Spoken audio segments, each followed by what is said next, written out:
وہ دادی کی گود میں سر رکھے لیٹی تھی اور وہ اس کے بالوں میں انگلیاں چلا رہی تھی۔ حیات میرے بچے، گھر میں کسی کو نہیں پتا اس بات کا، تو کیوں سب سے چھپ رہی ہے؟ نہیں دادی، مجھے ایسے لگتا ہے جیسے سب مجھے ویسے ہی دیکھ رہے ہیں۔ سب کتنا پیار کرتے ہیں تجھ سے، ان کو تیرے ایسے برتاؤ سے تکلیف ہو رہی ہے۔ میں کیا کروں دادی؟ بے بسی ہی بے بسی تھی۔ دادی، کیا فلمی دنیا اتنی ہی گندی ہوتی ہے؟ میں نے پڑھا تھا، آپ صلی اللہ علیہ وآلہ وسلم نے فرمایا، چست اور باریک لباس پہننے والی عورتیں برہنہ ہیں، اور ایسی عورتوں کی تعداد جہنم میں سب سے زیادہ ہوگی۔ اللہ ایسی عورتوں کی طرف متوجہ نہیں ہوتا۔ اور دادی، وہاں پارٹی میں کم و بیش 200 عورتیں تو ہوں گی، مگر سب کی سب ایسے لباس میں ہی تھیں، اور پھر میں بھی ان جیسی ہی ہو گئی تھی۔ اللہ میری طرف بھی نہیں دیکھے گا کیا؟ چہرہ کھلا ہوا تھا میرا۔ نہ میری بچی، تجھے کیا معلوم اللہ کو تجھ سے کتنی محبت ہے؟ تو پھر اللہ نے ایک فلمی سے شادی کیوں کروائی؟ کیا تو اللہ سے ناراض ہے؟ یہ سب جو ہوا، استغفر اللہ دادی، اللہ نے نہیں کیا، یہ ان کی وجہ سے ہوا ہے۔ نہ یہ مجھے لے کر جاتے، نہ ایسا ہوتا۔ میں نے کہا تھا نہیں جانا، زبردستی لے کر گئے تھے۔ میں ان کے پاس نہیں جاؤں گی، ان سے بات بھی نہیں کروں گی۔ انہوں نے مجھے اس گندے حلیے میں بھی دیکھا تھا، اور اس گندے آدمی نے بھی۔ اس کی نظریں بھی بہت گندی تھی دادی، مجھے اس سے وامٹ فیل ہو رہی تھی۔ میری بچی اللہ کے ہر کام میں مصلحت ہوتی ہے۔ اس کا احسان ہے جو اس نے ہماری عزت کی حفاظت کی، بڑے نقصان سے بچا لیا اس نے۔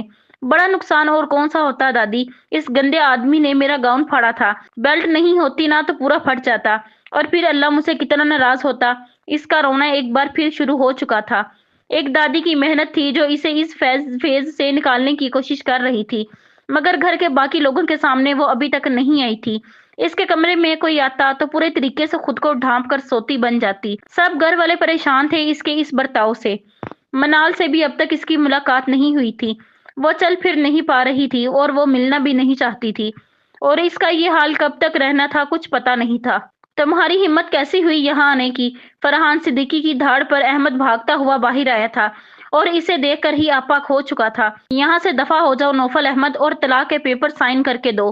تم جیسے جانور کو میں اپنی بہن نہیں دوں گا۔ 23 سالہ احمد اس کا گریبان پکڑے اسے گھر سے باہر دھکیل رہا تھا۔ کم ڈاؤن سالے صاحب اور سسر صاحب، میں یہاں آپ لوگوں سے نہیں اپنی بیوی سے ملنے آیا ہوں۔ احمد کے ہاتھوں کو اپنے گریبان سے ہٹاتا وہ مضبوط قدم اٹھاتا اندر داخل ہو گیا تھا۔ دوسرے روم میں حیات اس کی آواز سن کر ہی دادی کی آغوش میں چھپنے کی کوشش کرنے لگی تھی۔ کیا یہ دیکھنے آئے ہو کہ وہ زندہ ہے یا مر گئی؟ فرحان صاحب احمد کو قابو کیے، جو اس کی طرف اسے مارنے کو لپک رہا تھا، اسے اب بھی بخشنے کو تیار نہیں تھے۔ زبان سنبھال کر سسر صاحب، حیات کے لیے مرنے کا لفظ سن کر اسے بے طرح غصہ آیا تھا۔ بے غیرت انسان، اسے موت کے منہ میں دھکیل کر بھی تمہیں ذرا شرمندگی نہیں؟ چلے جاؤ یہاں سے۔ تمہاری وجہ سے میری بہن نہ پاپا کے سامنے آ رہی ہے نہ میرے۔ تم نے مجھ سے میری گڑیا کو دور کر دیا۔ دادی کے سوا وہ کسی سے بھی نہیں مل رہی۔ کیوں کیا تم نے ایسا؟ احمد نے اب کے اس پر مکہ تانا تھا جسے وہ بیچ میں ہی روک گیا تھا۔ بیوی کہاں ہے؟ وہ اب بھی ڈٹا ہوا تھا مگر لہجہ نرم ہی تھا۔ خبردار جو اپنی گندی زبان سے اسے بیوی کہا۔ احمد پھر غرایا تھا۔ بہن بیٹی کے لیے وہ جس طرح اس سے پیش آ رہے تھے، وہ اس کی محبت کا اندازہ لگا رہا تھا، اور اسے ان کے اس برتاؤ پر غصہ نہیں آ رہا تھا، بلکہ وہ فخر کر رہا تھا کہ اس کی بیوی ایسی ہی ہے کہ اس سے محبت نہیں عشق ہوتا ہے، ورنہ باپ بھائی تو معاشرت کی فکر میں اپنی بیٹیوں کو ظالموں کے حوالے کر دیتے ہیں، اور یہ لوگ محض اپنی بیٹی کی ذرا سی تکلیف پر اسے اس کے حوالے کرنے کو تیار نہیں تھے، بلکہ طلاق کے لیے زور دے رہے تھے۔ یہاں سے چلے جاؤ نوفل، نسوانی آواز پر وہ پلٹا تھا، جہاں فائزہ بیگم اس سے کچھ ہی فاصلے پر کھڑی تھی۔ شوہر اور بیٹے کو غصے میں دیکھ کر وہ باہر آئی تھی۔ 20 دن پہلے جو غلطی تم نے کی اب وہ پھر سے نہیں کرو۔ ہماری بچی تمہاری دنیا کی نہیں ہے، بہت معصوم ہے، وہ رل جائے گی تمہاری دنیا میں۔ کیا تم نہیں جانتے مرد کی بد کرداری کی سزا ہمیشہ عورت کو ہی ملتی ہے؟ اور ہماری بیٹی کو تمہاری بد کرداری کی سزا مل گئی، جسے کسی نامحرم نے نہیں دیکھا۔ تمہاری وجہ سے ایک غلیظ مرد اس کی عزت اتارنے کے در پہ تھا۔